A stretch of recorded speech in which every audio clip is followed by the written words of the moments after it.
Exam Myra के official study channel में एक बार फिर से आपका स्वागत है। अगर आप यूपी टेट या सुपर टेट की तैयारी कर रहे हैं तो आज की ये चर्चा आपके लिए नींव यानी फाउंडेशन का काम करेगी। आज से हम शुरू कर रहे हैं बाल विकास सीडीपी का पूरा कोर्स बिल्कुल फ्री। तो सबसे पहले उसी सवाल पर आते हैं जहां से सब शुरू होता है। वृद्धि और विकास में फर्क क्या है? इन स्लाइड्स में एक दिलचस्प बात लिखी है कि परीक्षक यानी एग्जामिनर जानते हैं कि ज्यादातर लोग इन दोनों को एक ही समझते हैं और वो इसी का फायदा उठाते हैं। सही पकड़ा। बिल्कुल। इस अंतर को समझने के लिए हमें तीन चीजों पर ध्यान देना होगा। पहला, इन दोनों का असली मतलब क्या है। अच्छा। दूसरा, परिपक्वता यानी मैच्योरेशन का इसमें क्या रोल है। और तीसरा, वंशानुक्रम और वातावरण यानी हेरिडिटी और एनवायरनमेंट का इन पर क्या असर होता है।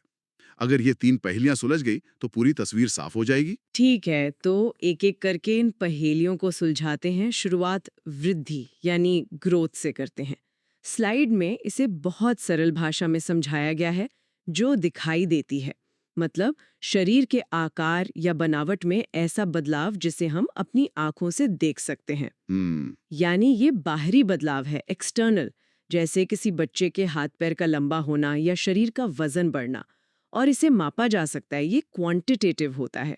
हम साफ साफ कह सकते हैं बच्चे की हाइट 4 इंच बढ़ी या उसका वजन 2 किलो बढ़ा। इसमें कोई कंफ्यूजन नहीं है। हाँ, लेकिन यहाँ एक बहुत जरूरी बात है जिसे अक्सर लोग नजरअंदाज कर देते हैं। क्या? वृद्धि की एक सीमा होती है। ये हमेशा चलने वाली प्रक्रिया नहीं है। शारीरिक वृद्धि ज्यादातर 18 से 20 साल की उम्र तक यानी किशोरावस्था के अंत तक रुक जाती है। ओह अच्छा। ऐसा नहीं है कि इंसान 50 साल की उम्र में भी लंबा होता जाएगा। तो वृद्धि का सफर एक तय मंजिल पर आकर खत्म हो जाता है। ये तो एक बहुत बड़ा फर्क है।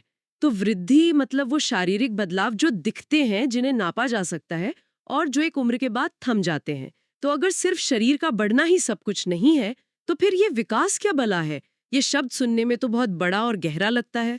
और यह है भी, विकास सिर्फ शरीर के आकार में बदलाव नहीं, बल्कि उसकी कार्य क्षमता यानी फंक्शनैलिटी में सुधार है। फंक्शनैलिटी जैसे?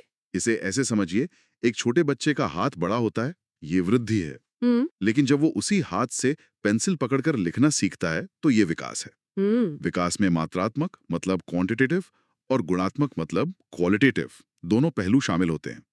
जैसा कि इन स्लाइड्स में एक बेहतरीन समीकरण है, शरीर का बढ़ना प्लस दिमाग का समझदार होना, ये दोनों मिलकर विकास बनते हैं। और ये दिमाग की समझदारी भी सिर्फ एक चीज नहीं है। हमारे नोट्स बताते हैं कि विकास के 4 मुख्य आयाम हैं।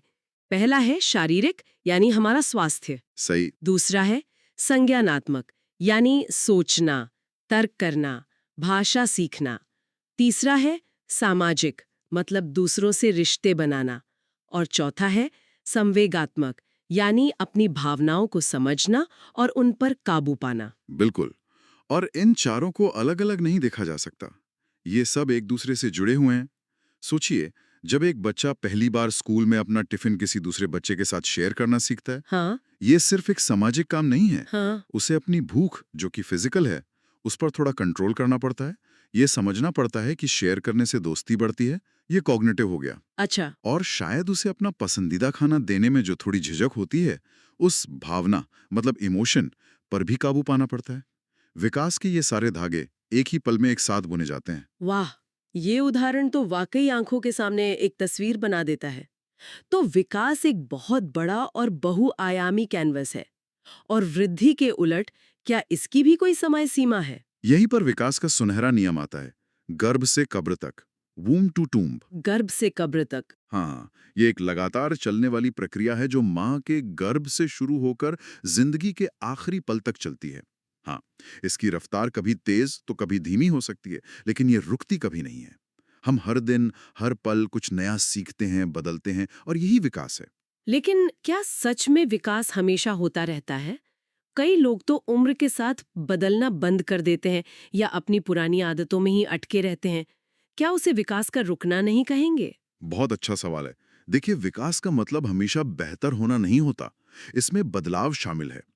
जब हम कहते हैं कि ये जीवन भर चलता है, तो इसका मतलब है कि बदलाव की प्रक्रिया हमेशा जारी रहती है। हम्म। हो सकता है कि कोई नई स्किल ना सीख रहा हो, लेकिन वो अनुभवों से अपने सोचने का तरीका बदल रहा होता है, या शायद उम्र के साथ उसकी शारीरिक क्षमताएं घट रही होती हैं। ये भी विकास का ही एक हिस्सा है जिसे एजिंग कहते हैं। सही। बदलाव सकारात्मक हो, नकारात्मक हो या तटस्थ, वो विकास के दायरे में ही आता है। इसलिए ये प्रक्रिया कभी नहीं रुकती। ये तो बहुत गहरी बात है। अब जब दोनों को समझ लिया है, तो चलिए उन बारीक लकीरों को देखते हैं जो इन्हें अलग करती है, जहां सबसे ज्यादा कंफ्यूजन होता है। अगर इन दोनों को आमने सामने रखें, तो सबसे बड़े अंतर क्या होंगे? सबसे पहला और बड़ा अंतर है इनका दायरा, यानी स्कोप। वृद्धि का दायरा संकीर्ण है, नैरो है। आप कह सकती हैं कि वृद्धि विकास की बड़ी किताब का सिर्फ एक चैप्टर है। अच्छा। जैसा इन स्लाइड्स के एक डायग्राम में दिखाया गया है, ग्रोथ का गोला डेवलपमेंट के बड़े गोले के अंदर आता है। विकास एक व्यापक, एक ब्रॉड प्रक्रिया है जिसमें शारीरिक, मानसिक, सामाजिक हर तरह का बदलाव शामिल है। और दूसरा बड़ा अंतर क्रम यानी सीक्वेंस का बताया गया है। नोट्स कहते हैं कि वृद्धि का कोई तय क्रम नहीं होता। कभी हाथ लंबे होते हैं, कभी धड़। बिल्कुल। जबकि विकास ज्यादातर एक निश्चित क्रम का पालन करता है, एक फिक्स्ड सीक्वेंस होता है।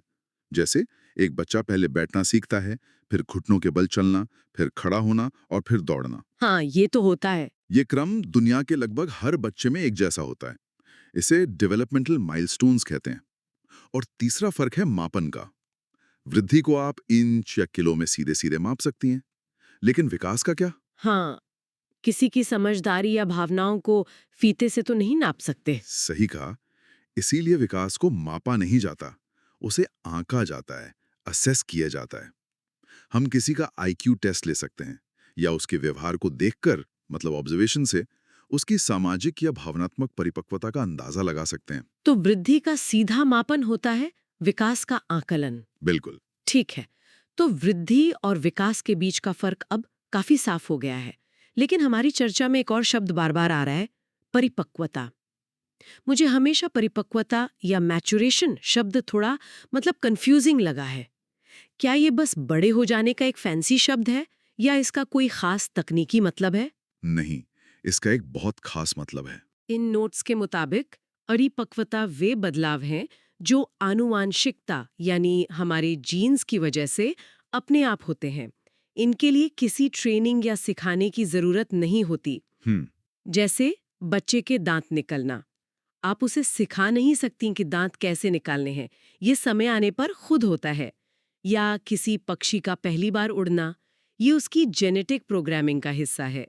ये स्वचालित प्रक्रियाएं हैं। और यहीं पर परिपक्वता और सीखने, मतलब लर्निंग का गहरा रिश्ता सामने आता है। परिपक्वता सीखने के लिए एक जमीन तैयार करती है, एक बेस। जमीन तैयार करती है। हाँ, एक 6 महीने का बच्चा चल नहीं सकता, चाहे आप उसे दुनिया की बेस्ट ट्रेनिंग दे दें। क्यों? क्योंकि उसकी टांगों की मांसपेशियां और नर्वस सिस्टम अभी चलने के लिए परिपक्व नहीं है, मैच्योर नहीं है। तो इसका मतलब ये हुआ कि एक शिक्षक या माता-पिता के तौर पर हमें सिर्फ बच्चे की उम्र नहीं, बल्कि उसकी परिपक्वता का स्तर भी देखना चाहिए, इससे पहले कि हम उससे कुछ सीखने की उम्मीद करें। आपने बिल्कुल सही नब्ज पकड़ी है। इसी को टीचेबल मोमेंट कहते हैं। बच्चे को कोई भी चीज तभी सिखाएं जब वो उसके लिए शारीरिक और मानसिक रूप से तैयार हो। अच्छा। समय से पहले सिखाने की कोशिश करना वैसा ही है जैसे कच्ची मिट्टी के घड़े को पकाने की कोशिश करना। वो टूट जाएगा।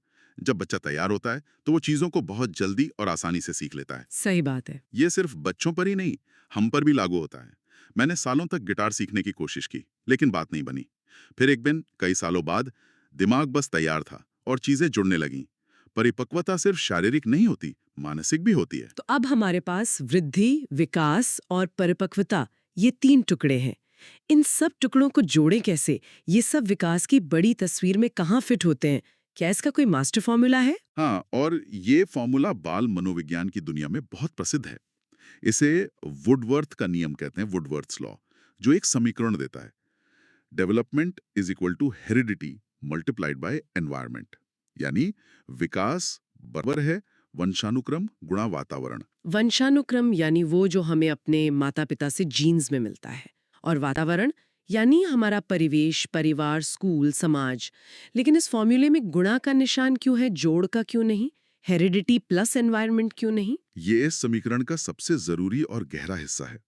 अगर ये जोड़ होता, मतलब H+E, तो इसका मतलब होता कि अगर एक चीज कमजोर है तो दूसरी उसकी भरपाई कर सकती है। हम्म। मान लीजिए किसी का वंशानुक्रम बहुत अच्छा नहीं है, लेकिन उसे शानदार वातावरण मिल जाए तो भी उसका कुछ विकास हो जाएगा। पर असल में ऐसा नहीं होता। नहीं, इसे ऐसे समझिए कि विकास एक गाड़ी है, वंशानुक्रम उसका इंजन है और वातावरण पेट्रोल। अच्छा। एनवायरनमेंट शून्य है तो गाड़ी 1 इंच भी नहीं हिलेगी। सही। और अगर आपके पास टंकी भर के पेट्रोल है लेकिन गाड़ी में इंजन ही नहीं है तो भी गाड़ी बेकार है। दोनों का होना जरूरी है। अगर दोनों में से कोई भी एक शून्य है तो नतीजा भी शून्य होगा। इसीलिए ये गुणनफल है, योगफल नहीं। ये तो सच में एक आहा मोमेंट है। मतलब वंशानुक्रम और वातावरण दोनों ही विकास के लिए बराबर के जरूरी हैं। एक के बिना दूसरा अधूरा नहीं बल्कि बेकार है। बिल्कुल। तो अगर आज की इस पूरी बातचीत से किसी को सिर्फ 3 बातें याद रखनी हो, खासकर परीक्षा के लिए, तो वो क्या होंगी? बिल्कुल, 3 सबसे जरूरी बातें हैं। पहला है समय। वृद्धि किशोरावस्था में आकर रुक जाती है। विकास जीवन भर यानी गर्भ से कब्र तक चलता है। ठीक है। दूसरा है स्वरूप, नेचर। वृद्धि सिर्फ मात्रात्मक है, क्वांटिटेटिव, जिसे नापा जा सकता है, जबकि विकास मात्रात्मक और गुणात्मक, क्वालिटेटिव दोनों है। इसमें क्षमता, समझ और व्यवहार भी शामिल है। और तीसरा? और तीसरा है सूत्र, फॉर्मूला। विकास बराबर वंशानुक्रम गुणा वातावरण। और हमेशा याद रखें, यह एक गुणनफल है, प्रोडक्ट, योगफल नहीं, सम नहीं। बेहतरीन।